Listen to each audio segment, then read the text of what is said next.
కుర్తి, నెట్టెంపాడు, భీమా, కోయిల్ సాగర్, పాలమూరు రంగారెడ్డి, కొడంగల్ నారాయణపేట్, ఉమ్మడి నల్గొండ జిల్లాలో మరి ఎస్ఎల్బిసి టనల్, డిండి, అదేవిధంగా బ్రాహ్మణ వెలంల, మరి కృష్ణా బేసిన్లో అన్ని ప్రాజెక్టు కూడా ఈ 3 ఏళ్లలో పూర్తి చేస్తామని చెప్పి స్పష్టమైన హామీ మీ ద్వారా యావత్ తెలంగాణ ప్రజానీకాన్ని తెలియజేస్తున్నాం.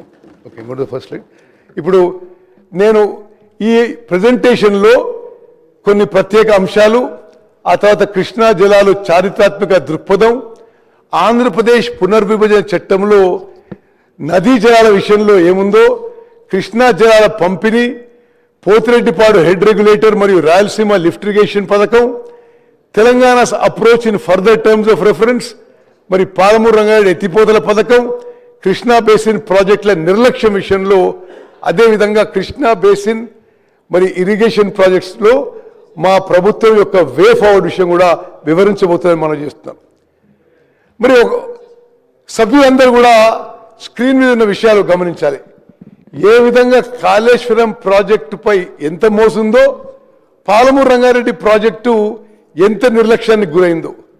మేము మరి ఉత్తర తెలంగాణలో గోదావరి బేసిన్ ప్రాజెక్టులకు కూడా ప్రియారిటీ ఇవ్వాల్సిందే. కానీ ఇక్కడ మీకు అంకెలు డేట్లతో సహా కాళేశ్వరం ప్రాజెక్టుకి ఏ విధంగా వాళ్ళు హ్యాండిల్ చేశారు, ఏ విధంగా పాలమూరు రంగారెడ్డి ప్రాజెక్ట్ని హ్యాండిల్ చేశారో చూడండి. 2014 నుంచి నవంబర్ 2023 వరకు కాళేశ్వరం ప్రాజెక్టుపై సుమారు 90,000 కోట్లు ఖర్చు పెడితే పాలమూరు రంగారెడ్డి ప్రాజెక్టుపై 27,000 కోట్లు ఖర్చు పెట్టారు. పాలమూరు రంగారెడ్డి ప్రాజెక్టు జియో ముందు ఇష్యూ అయింది, తర్వాత మేడిగడ్డ దగ్గర కాళేశ్వరం ప్రాజెక్టు జియో ఇష్యూ అయింది. అదేవిధంగా terms of reference by ministry of environment and forest, government of India ఒకే సంవత్సరం గ్రాంట్ చేసిన, మరి అడ్మినిస్ట్రేటివ్ అప్రూవల్ పాలమూరు రంగారెడ్డి ప్రాజెక్టుకి ముందున్న ఒక సంవత్సరం సుమారు ముందున్న, కాళేశ్వరం ప్రాజెక్టుకు సంవత్సరం తర్వాత ఉన్న, మరి కాళేశ్వరం ప్రాజెక్టు యొక్క డేట్లు చూడండి, పాలమూరు రంగారెడ్డి ప్రాజెక్ట్ డేట్ చూడండి. కాళేశ్వరం ప్రాజెక్టుకి ఎన్వైరన్మెంట్ క్లియరెన్స్ కోసం పబ్లిక్ హియరింగు 2017 ఆగస్టులో నిర్వహిస్తే, మరి పాలమూరు రంగారెడ్డి లిఫ్ట్ ఇరిగేషన్ స్కీమ్కి పబ్లిక్ హియరింగు ఆగస్టు 2021లో నిర్వహించారు.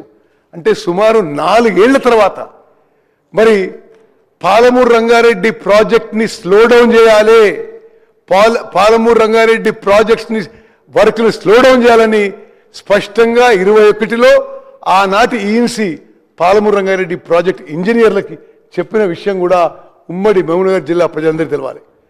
అదేవిధంగా పాలమూరు రంగారెడ్డి ప్రాజెక్టుకి జియో ముందిచ్చింది, కానీ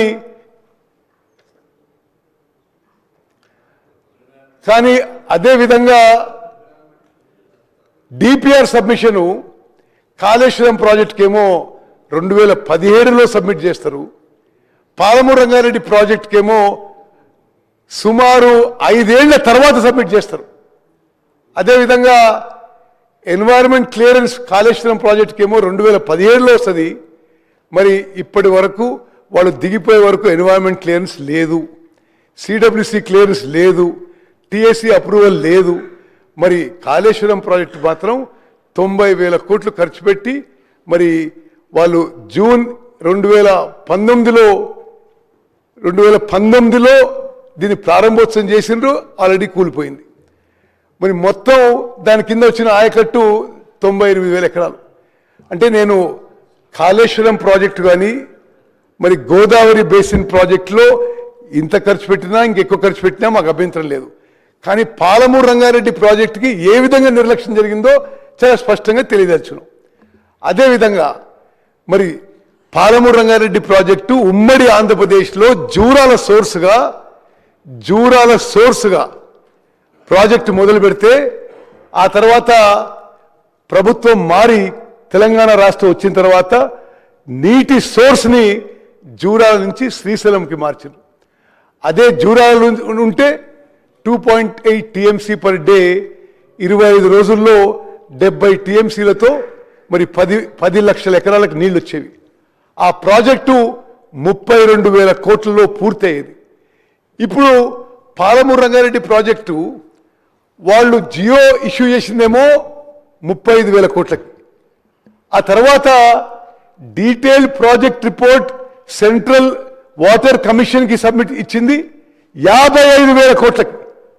ఆ 55,000 కోట్ల కూడా ఆయకట్టు కాలువలకు అవసరం ఉన్న ల్యాండ్ ఎక్విజిషన్ కానీ ఆయకట్టు కాలువల వర్క్ కానీ ఏమీ లేకుండా సబ్మిట్ చేసిండ్రు. ఇప్పుడు ఈరోజు అంచనాల మేరకు పాలమూరు రంగారెడ్డి ప్రాజెక్టు